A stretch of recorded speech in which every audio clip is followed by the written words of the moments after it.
and welcome back, subscribers, to another Sunday speed paint and a continuation of Sketchtober, part 4. Starting out with prompt number 16, Souvenir. I've honestly been enjoying the loose feeling that these prompts have been giving me and being able to actually achieve and maintain drawing these daily, and in fact sometimes, even if I'm behind, I manage to catch up by drawing 2 or 3 of these in one sitting, because they're simple, but they still retain the quality that I'm wanting to achieve with this, and these are great warm-ups for me while I'm also working on my webtoons pages, so it gives me an idea of that finished look that I'm trying to achieve in simple drawings.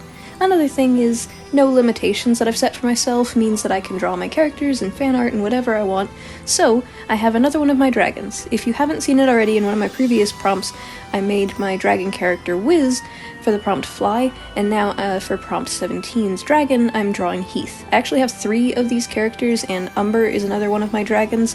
I got these from Olive Cow, the artist over on DeviantArt and YouTube, and I was really happy that I was able to get all 3 of these guys, because I might make some fun little weird Wings of Fire alternate comic story for just funsies.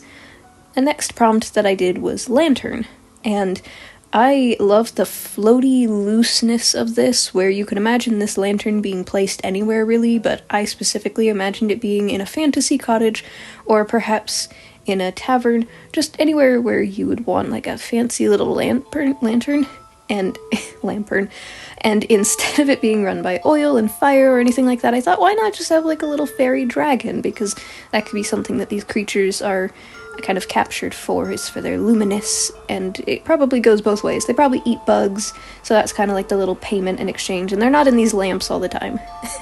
Next prompt is 19, which was Wild and Nolan. If you've seen some of my previous animation memes, I've included this character a few times. They have a blood phobia, they hate blood so much. However, they also have an uncontrollable bloodlust sometimes. Don't know if it's caused by the full moon, or if I want it to be related to the gem that's in their chest. Still working on a few tidbits to rough out their backstory, but I really enjoyed drawing this pose because it's more loose and fluid, and you get that kind of like angry stance that they could be charging for an attack.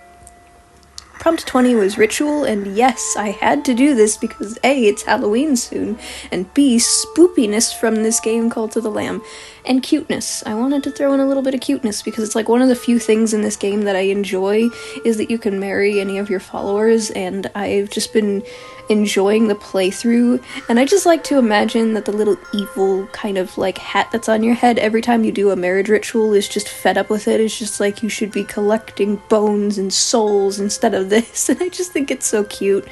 I love this game. Next, we have Chain. I was stumped for this one because I could have done so many things with chains. I could have just did a stereotypical spooky ghost with chains rattling, and, you know, I could have just done chains hanging on a wall, and I didn't want to do that, so I came up with the idea because I've been listening to creepypastas and spooky encounters of some of those not deers or other folk legends, and just kind of made up my own zombie deer that has sharp teeth that is out for revenge on the hunters that tried to capture it. That's what the chains were for, kind of to imply that it's broken out and it's escaped. And last prompt for today is Herbs, and this one I was a bit stumped, but also again, holiday season's coming up. I was thinking about like the main course meal, so I slapped a big old naked turkey on the table here with a couple of herbs like sage and a pepper, salt and oils and whatnot, and I just kind of thought, this looks enough like a turkey. It's not my best. I probably could have done a more anatomically correct one, but this is simplified enough that I'm happy, because this kind of stuff is what I will imagine will help me with my future comic pages when my characters stop for a feast. If you guys have made these prompts, don't forget to tag me in them. I would love to see what you guys have made, and then next video will be the last round on the 30th. Don't forget, if you have not already, subscribe, subscribblers, and turned on notifications. Vic is going to give you a jab, and thank you, subscribblers, for watching. See you next time. Bye-bye.